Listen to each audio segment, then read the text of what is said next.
Hello there, friends.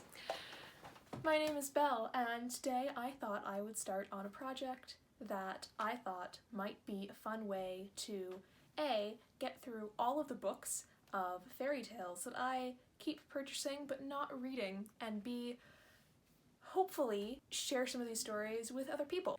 I've always thought that fairy tales were really interesting, and I decided that, hey, I'm stuck inside, as most of the rest of you probably are, so what else could I possibly do with my time but start reading fairy tales out loud and posting them on the internet?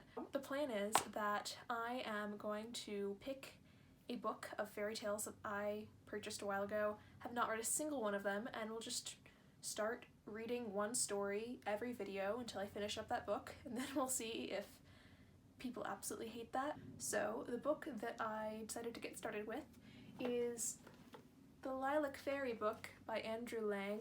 I know that these were put together in like the 1930s, I think. Originally published in 1910. I'm going to start with the first one and see how it goes. I hope you enjoy it. Without any further ado, we shall begin with The Shifty Lad. In the land of Erin, there dwelt long ago a widow who had an only son. He was a clever boy, so she saved up enough money to send him to school, and as soon as he was old enough, to apprentice him to any trade that he would choose. But when the time came, he said he would not be bound to any trade, and that he meant to be a thief. What a mood! Now, his mother was very sorrowful when she heard of this, but she knew quite well that if she tried to stop his having his own way, he would only grow more determined to get it. So, all the answer she made was that the end of thieves was hanging at the Bridge of Dublin, and then she left him alone, hoping that when he was older he might become more sensible. One day she was going to church to hear a sermon from a great preacher, and she begged the Shifty Lad, that's capitalized, that's like a proper name, the Shifty Lad, as the neighbors called him from the tricks he played, to come with her. But he only laughed and declared that he did not like sermons, adding, "I will promise you this, that the first trade you hear named after you come out from church shall be my trade for the rest of my life." I'm sorry, that was a really bad Irish accent. I'll stop. These words gave a little comfort to the poor woman, and her heart was lighter than before as she bade him farewell. When the Shifty Lad thought that the hour had nearly come for the sermon to be over, he hid himself in some bushes in a little path that led straight to his mother's house, and as she passed along, thinking of all the good things she had heard, a voice shouted close to her ear. I think he has a scheme in mind. "Robbery! Robbery! Robbery!" The suddenness of it made her jump. The naughty boy had managed to change his voice so that she did not know it for his, and he had concealed himself so well that though she peered about all around her, she could see no one. As soon as she had turned the corner, the Shifty Lad came out, and by running very fast through the wood, he contrived to reach home before his mother, who found him stretched out comfortably before the fire. "Well, have you got any news to tell me?" asked he. "No, nothing, for I left the church at once. I did not stop to speak to anyone." "Oh, then no one has mentioned a trade to you?" he said in tones of disappointment. "Yes," she replied slowly. "At least, as I walked down the path, a voice cried out, 'Robbery! Robbery! Robbery!' But that was all. What did I tell you? That is going to be my trade. And your end will be hanging at the Bridge of Dublin," said she. But there was no sleep for her that night, for she lay in the dark thinking about her son. I feel really bad for the mom. She just wants her son to not die because he was a criminal, and he is so set in his ways. If he is to be a thief at all, she thinks, he had better be a good one. And who is there that can teach him? The mother asked herself. But an idea came to her, and she arose early before the sun was up and set off for the home of the Black Rogue, or Gallows Bird, who was such a wonderful thief that though all had been robbed by him, no one could catch him. So I think she's going to a master thief. "Good morning to you," said the woman as she reached the place where the Black Gallows Bird lived when he was not away on his business. "My son has a fancy to learn your trade. Will you be kind enough to teach him?" "If he is clever, I don't mind trying," answered the Black Gallows Bird. "And of course, if anyone can turn him into a first-rate thief, it is I. But if he is stupid, it is of no use at all. I can't bear stupid people." "No, he isn't stupid," said the woman with a sigh. "So, tonight after dark, I will send him to you." The Shifty Lad jumped for joy when his mother told him where she had been. "I will become the best thief in all Erin," he cried, and paid no heed when his mother shook her head and murmured something about the Bridge of Dublin. Every evening after dark, the Shifty Lad went to the home of the Black Gallows Bird, and many were the new tricks he learned, so he has to be secret about doing this. He can't just openly learn to be a thief, which makes sense. By and by, he was allowed to go out with the bird and watch him at work, and at last there came a day when his master thought that he had grown clever enough to help in a big robbery. Dun dun dun! There is a rich farmer up there on the hill who has just sold all his fat cattle for much money, and has brought some lean ones which will cost him little. Now it happens that, while he has received the money for the fat cattle, he has not yet paid the price of the thin ones, which he has in the cow-house. Tomorrow, he will go to the market with the money in his hand, so tonight we must get at the chest. When all is quiet, we will hide in the loft.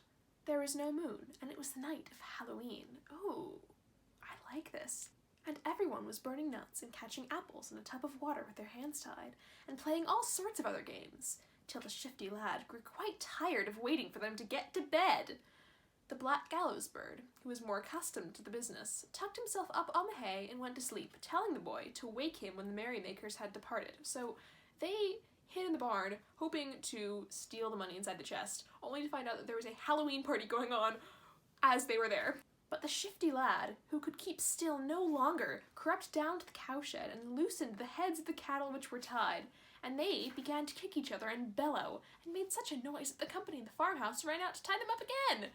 Then the Shifty Lad entered the room and picked up a big handful of nuts and returned to the loft where the Black Rogue was still sleeping. At first the Shifty Lad shut his eyes too, but very soon he sat up and, taking a big needle and thread from his pocket, he sewed the hem of the Black Gallows Bird's coat to a heavy piece of bullock's hide that was hanging at his back. What does he have in mind? By this time the cattle were all tied up again, but as the people could not find their nuts, they sat round the fire and began to tell stories. I will crack a nut, said the Shifty Lad. You shall not, cried the Black Gallows Bird. They will hear you. I don't care, answered the Shifty Lad. I never spent Halloween yet without cracking a nut.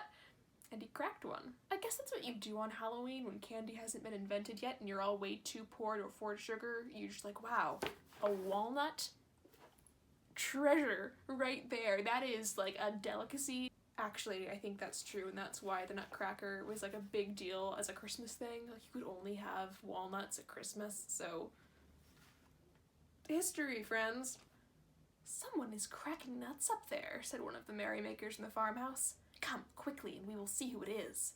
He spoke loudly, and the Black Gallows Bird heard and ran out of the loft, dragging the big leather hide after him, which the Shifty Lad had sewn to his coat.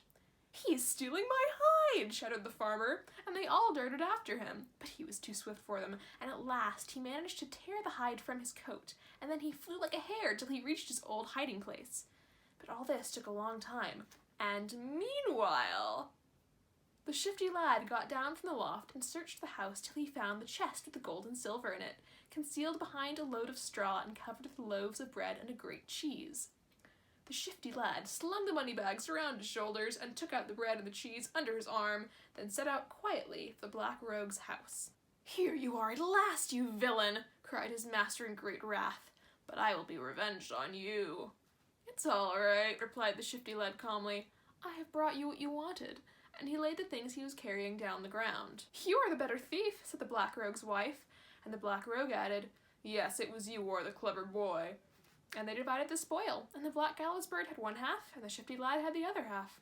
A few weeks after that, the Black Gallows Bird had news of a wedding that was to be held near the town, and the bridegroom had many friends, and everybody sent him a present. Now, a rich farmer who lived up near the moor thought that nothing was so useful to a young couple when they first began to keep house as a fine, fat sheep. Remember to put that on your wedding registry when you get married, friends. So, he bade his shepherd go off to the mountain where the flock were feeding and bring him back the best he could find. And the shepherd chose out the largest and fattest of the sheep, and the one with the whitest fleece. Then he tied its feet together and put it across his shoulders, for he had a long way to go. That day the Shifty Lad happened to be wandering over the moor, when he saw the man with the sheep on his shoulder walking along the road which led past the Black Rogue's house. The sheep was heavy, and the man was in no hurry, so he came slowly, and the boy knew that he himself could easily get back to his master before the shepherd was even in sight. I will wager, he cried as he pushed quickly through the bushes which hid the cabin. I will wager that I will steal the sheep from the man that is coming before he passes here. "Will you indeed?" said the gallows bird. "I will wager you 100 silver pieces that you can do nothing of the sort." "I will try it anyway," replied the boy, and disappeared in the bushes. He ran fast till he entered a wood through which the shepherd must go, and then he stopped, and taking off one of his shoes, smeared it with mud and set it in the path. When this was done, he slipped behind a rock and waited. Very soon the man came up, and, seeing the shoe lying there, he stopped and looked at it. "It is a good shoe," he replied to himself, "but very dirty. Still, if I had the fellow, I would be at the trouble of cleaning it." So he threw the shoe down again and went on. The Shifty lad smiled as he heard him, and, picking up the shoe, he crept round by a short way and laid the other shoe on the path. A few minutes after, the shepherd arrived and beheld the second shoe lying on the path. "Why, that is the fellow of the dirty shoe!" he exclaimed when he saw it. "I will go back and pick up the other one, and then I shall have a pair of good shoes." I guess this was life before DSW was a thing, when you would own like one pair of shoes in your lifetime. You see a pair of shoes lying there in the middle of the road covered in mud, and you're like, wow, what a windfall. This is my wardrobe right there. I'm a rich man. Then the Shifty lad put on his shoes and, picking up the sheep, carried it home, and the black rogue paid him the 100 marks of his wager. When the shepherd reached the farmhouse that night, he told this tale to his master, who scolded him for being stupid and careless, and bade him go the next day to the mountain and fetch him a kid, like a tiny goat, not a human child, and he would send that as a wedding gift. But the Shifty lad was on the lookout, and hid himself in the wood, and the moment the man drew near with the kid on his shoulders, began to bleat like a sheep, and no one, not even the sheep's own mother, could have told the difference. "Why, it must have got its feet loose and have strayed after all," thought the man, and he put the kid on the grass and hurried off in the direction of the bleating. Then the boy ran back and picked up the kid and took it to the black gallows bird. The shepherd could hardly believe his eyes when he returned from seeking the sheep and found that the kid had vanished. He was afraid to go home and tell the same tale that he had told yesterday, so he searched the wood through and through till night was nearly come. Then he felt that there was no help for it, and he must go home and confess to his master. Of course, the farmer was very angry at the second misfortune, but this time he told him to drive one of the big bulls from the mountain, and warned him that if he lost that, he would lose his place also. Again, the Shifty lad, who was on the watch, perceived him pass by, and when he saw the man returning with the great bull, he cried to the black rogue, "Be quick, and come into the wood, and we will try to get the bull also." "But how can we do that?" asked the black rogue. "Oh, quite easily. You hide yourself out there and baa like a sheep, and I will go in the other direction and bleat like a kid. It will be all right, I assure you." Am I the only one who's feeling really bad for the shepherd's, farm boy? He's gonna be unemployed. This is why you shouldn't steal. The shepherd was walking slowly, driving the bull before him, when he suddenly heard a loud baa amongst the bushes far away on one side of the path, and a feeble bleat answering it from the other side. "Why, it must be the sheep and the kid that I lost," said he. "Yes, surely it must." And tying the bull hastily to a tree, he went off after the sheep and the kid, and searched the wood till he was tired. You'd think, after having lost both of his animals in 2 days, he would have used at least a pretty secure knot. Of course, by the time he came back, the 2 thieves had driven the bull home and killed him for meat, so the man was obliged to go to his master and confess that he had been tricked again. After this, the black rogue and the Shifty lad grew bolder and bolder, and stole great quantities of cattle and sold them and grew quite rich. One day they were returning from the market with a large sum of money in their pockets, when they passed a gallows erected on the top of a hill. "Ooh, let us stop and look at that gallows," exclaimed the Shifty lad. "I have never seen one so close before. Yet some say that it is the end of all thieves. I'm sensing some foreshadowing here." There was no one in sight, and they carefully examined every part of it. "I wonder how it feels to be hanged," said the Shifty lad. "He's gonna be dead by the end of the story. I should like to know, in case they ever catch me. I'll try first, and then you can do so. Oh my god!" As he spoke, he fastened the loose cord about his neck, and when it was quite secure, he told the black rogue to take the other end of the rope and draw him up from the ground. "When I am tired of it, I will shake my legs, and then you must let me down," said he. The black rogue drew up the rope, but in half a minute the Shifty lad's legs began to shake, and he quickly let it down again. "You can't imagine what a funny feeling hanging gives you," murmured the Shifty lad. who looked rather purple in the face and spoke in an odd voice. "I don't think you have ever tried it, or you wouldn't have let me go up first. Why, it is the pleasantest thing I have ever done. I was shaking my legs from sheer delight, and if you had been there, you would have shaken your legs too." "Well, let me try if it is so nice," answered the Black Rogue. "But be sure you tie the knot securely, for I don't want to fall down and break my neck." "Oh, I will see to that," replied the Shifty Lad. "When you are tired, just whistle, and I'll let you down." So the Black Rogue was drawn up, and as soon as he was as high as the rope would allow him to go, the Shifty Lad called to him, "Don't forget to whistle when you want to come down, but if you are enjoying yourself as I did, shake your legs." I'm sorry, I feel like I should have some sort of a content warning for this.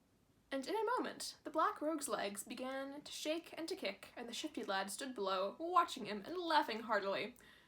"Oh, how funny you are! If you could only see yourself! Oh, you are funny!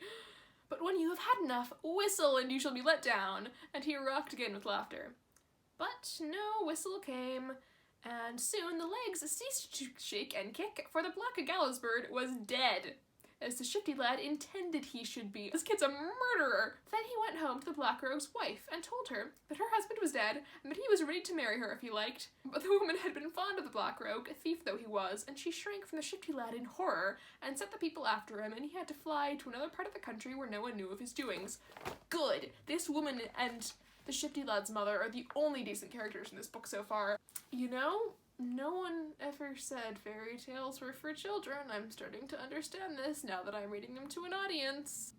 Perhaps, if the Shifty Lad's mother knew anything of all this, she may have thought that by this time her son might be tired of stealing and be ready to try some honest trade. But in reality, he loved the tricks and danger, and life would have seemed very dull without them. So he went on just as before, and made friends whom he taught to be as wicked as himself, till they took to robbing the king's storehouses, and by the advice of the wise man, the king sent out soldiers to catch the band of thieves.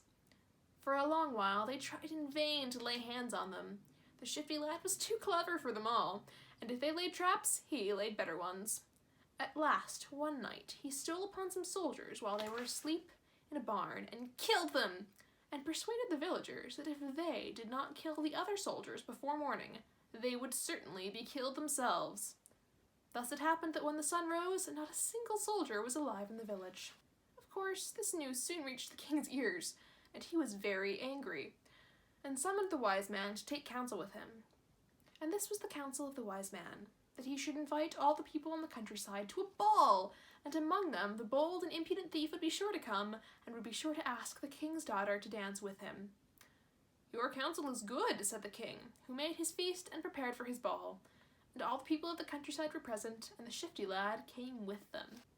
This is much more of like a epic saga than a fairy tale. Academically, folklorically speaking, this is not an epic saga. This is a folktale. It's just longer than the ones I'm used to, and multi-episode and convoluted, but I like it. When everyone had eaten and drunk as much as they wanted, they went into the ballroom. There was a great throng, and while they were pressing through the doorway, the wise man, who had a bottle of black ointment hidden in his robes, placed a tiny dot on the cheek of the Shifty Lad near his ear. The Shifty Lad felt nothing, but as he approached the king's daughter to ask her to be his partner, he caught sight of the black dot in the silver mirror. Instantly he guessed who had put it there and why, but he said nothing, and danced so beautifully that the princess was quite delighted with him. At the end of the dance, he bowed low to his partner and left her to mingle with the crowd that was filling the doorway. As he passed the wise man, he contrived not only to steal the bottle, but to place 2 black dots on his face, and 1 on the faces of 20 other men. Then he slipped the bottle back into the wise man's robe. He's good at what he does, clearly. By and by, he went up to the king's daughter again, and begged her for the honor of another dance. She consented, and while he was stooping to tie the ribbons of his shoe, she took out from her pocket another bottle, which the wizard had given her, and put a black dot on his cheek. But she was not as skillful as the wise man, and the Shifty Lad felt the touch of her fingers, so as soon as the dance was over, he contrived to place a second black dot on the faces of the 20 men and 2 more on the wizard, after which he slipped the bottle into her pocket. At length the ball came to an end, and then the king ordered all the doors to be shut, and a search made for a man with 2 black dots on his cheek. The chamberlain went among the guests and soon found such a man. But just as he was going to arrest him and bring him before the king, his eye fell on another, with the same mark, and another, till he had counted 20 besides the wise man, on whose face were found spots. Not knowing what to do, the chamberlain hurried back with his tale to the king, who immediately sent for the wise man, and then for his daughter. "The thief must have stolen your bottle," said the king to the wizard. "No, my lord, it is here," answered the wise man, holding it out. "Then he must have got yours," he cried, turning to his daughter. "Indeed, father, it is safe in my pocket," replied she, taking it out as she spoke, and they all three looked at each other and remained silent. "Well," said the king at last, "the man who has done this is cleverer than most men, and if he will make himself known to me, he shall marry the princess and govern half my kingdom while I am alive, and the whole of it when I am dead.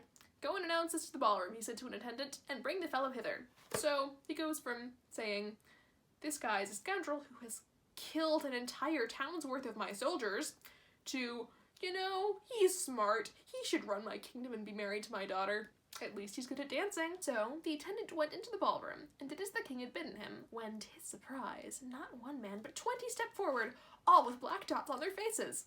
"I am the person you want!" they all exclaimed at once. Oh, how the turntables have turned!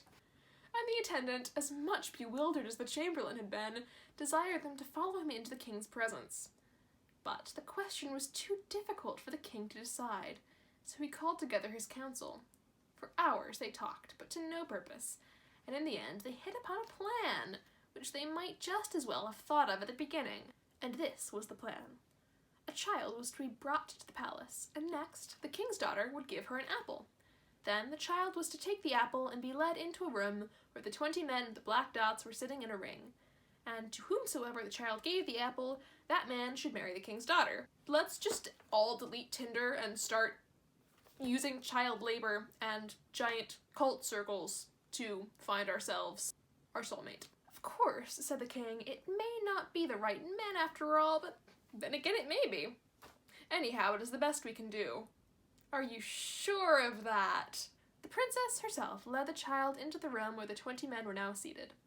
She stood in the center of the ring for a moment, looking at one man after another, and then held out the apple to the Shifty lad, who was twisting a shaving of wood round his finger, and had the mouthpiece of a bagpipe hanging from his neck. "You ought not to have anything which the others have not got," said the chamberlain, who had accompanied the princess, and he bade the child stand outside for a minute while he took away the shaving and the mouthpiece and made the Shifty lad change his place. Then he called the child in, and the little girl knew him again and went straight up to him with the apple. "This is the man whom the child has twice chosen," said the chamberlain, signing to the Shifty lad to kneel before the king. "It was all quite fair. We tried it twice over." In this way, the Shifty lad won the king's daughter, and they were married the next day. A few days later, the bride and bridegroom were taking a walk together, and the path led down to the river, and over the river was a bridge. "And what bridge may this be?" asked the Shifty lad, and the princess told him that this was the Bridge of Dublin. "Is it indeed?" cried he.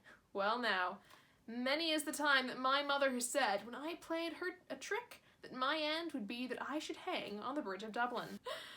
"Oh, if you want to fulfill her prophecies," laughed the princess, "you have only to let me tie my handkerchief round your ankle, and I will hold you as you hang over the wall of the bridge. I hope she has good arm strength." "That would be fine fun," said he, "but you are not strong enough to hold me up." "Oh, yes I am," said the princess. "Just try." So, at last, he let her bind the handkerchief around his ankle and hang him over the wall, and they both laughed and jested at the strength of the princess. "Good, she lifts. Now pull me up again," called he. But as he spoke, a great cry arose that the palace was burning! It's a plot twist! The princess turned around with a start and let go her handkerchief, and the Shifty lad fell and struck his head on a stone and died in an instant. So his mother's prophecy had come true after all. The end. I'm really glad that this was not just a happily ever after. Oh, wow, the scoundrel got the kingdom and the princess, but she actually dropped him off the bridge. I would have liked it even better if she did so intentionally, but I still think that it was a pretty good story. I hope you all enjoyed it, and I will hopefully see you next time, if there is a next time, with the false prince and the true. And otherwise, I hope you are staying safe and healthy, and I hope that you enjoyed the video. So, farewell.